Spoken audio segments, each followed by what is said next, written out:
You live here from my home office, and excited to be talking about how to dramatically increase the revenues in your business in 2018 through a simple threefold strategy. What I'm really excited about today is that I'm joined by two very important people in my life, and that's my branch manager. Hey, Scout, say hi, buddy. All right, and his assistant branch manager, who's lying down here on the floor. They're here keeping me company during this broadcast, and hopefully we've got folks joining in already. But let's talk about how to significantly and dramatically increase your revenue in your business in 2018. You know, I just had this conversation this morning again with yet another business leader, and it's really not that complicated, but oftentimes we're focusing all of our energy only in one of three pools, we can call them, or three ponds, if we can use that analogy, and we're putting all of our fishing and all of our prospecting and marketing and sales activity, we're putting all of our eggs in that basket, to borrow from yet another analogy, when really we should be looking at a threefold comprehensive strategy that can help us improve on our revenue numbers for the year. So really simply, let me give them to you, and then let's talk about them. For any business to be successful, it should be fishing from, it should be prospecting from three different contexts at any given time. The first pool that we should be fishing from, obviously, is prospective customers, prospects, new customers, new clients, people that have yet to do business with us and have never purchased our products or services before. So prospective clients is definitely an arena that we need to be actively involved in from a sales and marketing perspective. The other pool we need to be looking at, the other pond we need to be fishing from, is that of present clients. These are people that are currently buying our products and services, and with some gentle encouragement and nodding and prodding, would probably buy more from us and buy more often, and even bring their family and friends along. So we definitely need to have a strategy for our present clients. That's our existing client base. The third pool we need to be fishing from at all times, and this is one that's often neglected, and that is of past clients. So we have prospective clients, we have present clients, and we have past clients. Past clients are folks who, for one reason or another, have decided to stop doing business with you. Maybe it was never even a conscious choice, but just over time, it's like in any relationship, without proper nurturing, distance starts to settle in, and before you know it, you've fallen out of touch. And in this case, with past clients, that's often what's going on. They, for the most part, were probably fans of your business and enjoyed your product or service, but just through time and space alone, fell out of touch with you, fell out of contact with you, and now are in that past client category. They haven't done business with you in quite some time. And for you to dramatically increase your revenues in 2018 or at any given time in your business, you need to look at each of those contexts, each of those ponds, and ask yourself, how active am I in attracting clients and in leveraging the relationships, both for prospective new clients, for present clients, and for past ones. Let's talk about prospective clients for a moment. I see more and more people signing on, and please feel free to throw in your comments or ask any questions as I'm sharing this stuff. I really want this to be as interactive as possible. When it comes to prospective clients, this is usually the sphere that most businesses put all of their energy into. It's all about finding the new client. And absolutely, listen, if you're not actively marketing your business, if you're not expanding your reach, if you're not trying to break into new markets and establish new relationships and bring new clients in, your business is probably going to suffer at some point. So we obviously need to be involved in this prospective client outreach, to draw new members into your tribe, to connect with more and more people who resonate with your product and service, with your message, with your values. We need to be involved in doing that. And while we're on the subject of prospective clients, let me just answer this whole question that I posted about when I said I was going online. Is all of this online marketing even worth it? You know, there's a lot of businesses that I work with and that my team works with, our team works with, in all kinds of places where they say, you know, it takes so much energy to be active and to be engaged online. And that's true. And, you know, for a lot of businesses, it makes sense to be online. That's where most of your clients are. But part of it is managing your expectations around what you're trying to generate around these activities. Let's face it, when we're posting online on social media, when we're blogging, even when we're doing video like this, we're sending out newsletters, mailing lists, email campaigns, all the like. These things need to be managed, and we need to, and probably the most important thing to manage is our expectations around them. I think a lot of business leaders think that if we do all of these things, some of you probably remember the movie with Kevin Costner. It was called Field of Dreams. And what a great movie. You know, you had these, without getting into all the details, there was this whole notion of if you build it, they will come. And I'll leave it at that, and you can go look the movie up if you don't understand what that means. But this whole notion of if you build it, they will come. And I think a lot of folks, when it comes to online marketing and their outreach activities, have this false notion that if I just start blogging, I just start posting, I just start being more active online, that somehow something magical is going to happen and clients are just going to show up on my front step. Listen, for some businesses, depending on the product or service you offer, that may be the case. But for most organizations, you need to manage your expectations around these activities to attract new prospective clients, and understand that it's about creating awareness. It's about creating a context that your other strategies will be much more effective in if that was non-existent. You know, I had a new coach recently, a newer member of our team, who introduced me to a new client that had just signed on with her, so a new member of the Rhapsody family, so to speak. And when she introduced her to me, I asked her, of course, hey, how'd you hear about us? And so great to have you on board, and you're in great hands with Kimberly. And but tell me, how did you hear about it? She says, well, I was really looking for some help for my business, and I told a friend of mine that I was going to be getting a coach. And she tells the story. She says, and they looked at me with grave concern on their face and looked at me and said, well, who are you going to be working with? To which, you know, this friend of her, or she responded to her friend saying, oh, I'm going to be working with the folks at Rhapsody. And her friend responded, oh, great. That's fantastic. I've heard they're really great. You're really in good hands. I only tell that story because without our awareness marketing, without all of our efforts to get our message out there, we don't always see direct results from those. But what it does is create a context and an atmosphere in which all of your other outreach activities and sales activities and networking activities, they become a lot easier because people know of your product or service. They've heard of you. They know you. So you're already well ahead of the game, you know, compared to many of your competitors. So is all the online marketing worth it?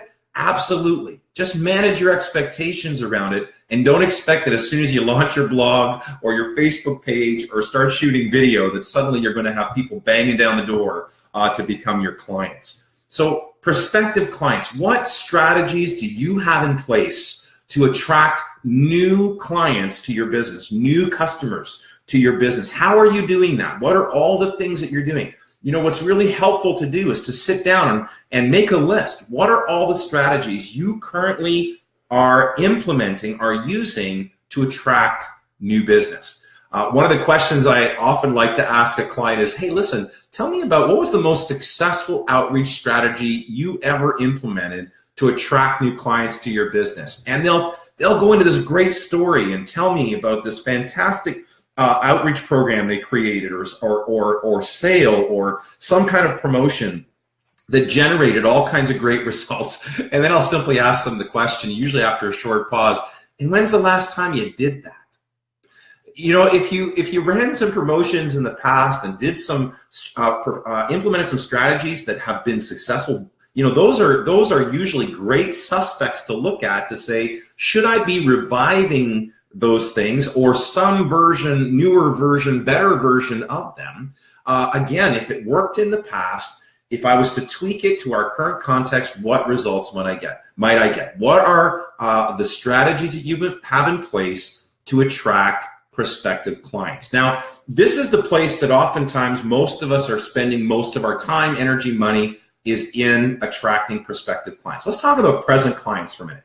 All the research shows, and there's been a ton of research done, and I think it still holds true to today, that it's more expensive for all of I've said about attracting prospective clients. It's more expensive to attract a new client than it is to keep an existing one. Present clients represent a pool of clients and customers that already know you, they already like you, they already trust you. And what I have discovered, we've seen it in our own business. I see it in the businesses that I work with. I know my team would echo this thought or this reality that in a majority of cases, clients are not well informed when it comes to all that your business can offer them. They usually come in through a certain door because they have a particular need and they buy a certain product and a certain service, but they're not fully versed in everything you could do for them.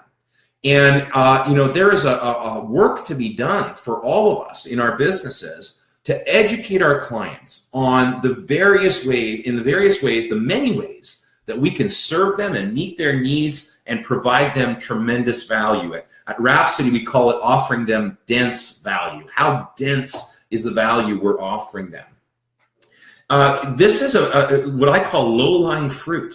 If these folks are already doing business with you, if they're already trusting you with their resources, primarily their money, and they're saying, here, take my money, and because I appreciate the product or service you're giving me.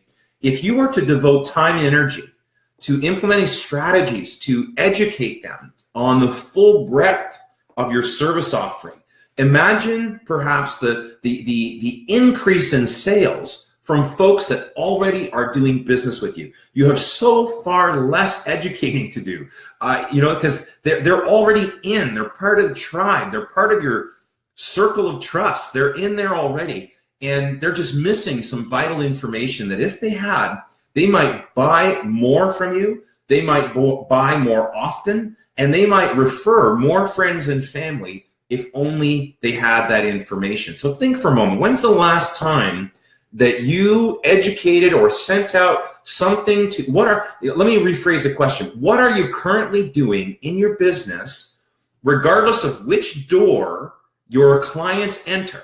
So regardless of which product or service they first engage with you on, what are you currently doing to educate them on all the other products and services that you have available that might meet their needs? What strategies are you using to nurture and deepen the loyalty of your present clients and encourage them to buy more from you and to buy more often? So prospective clients, present clients. Now let me talk about past clients. And I'll finish my broadcast here today with this. Past clients are probably the most ignored of all. And as I mentioned when I queued them up, yes, there are clients that no longer do business with us because you know what? Something went wrong. Maybe you dropped the ball. Maybe their expectations were unrealistic. Listen, we can't please everybody. We can't knock every ball out of the park.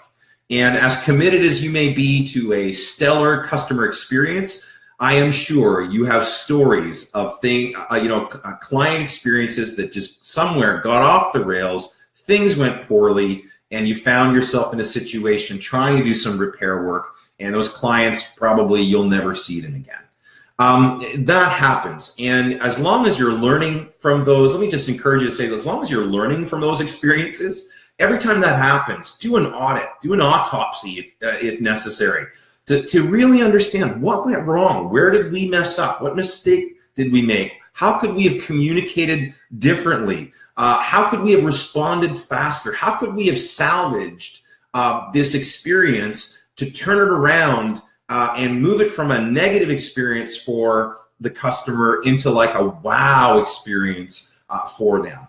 So as long as you're learning from those things, we'll learn more from our unhappy clients than we'll ever learn from the ones that are satisfied.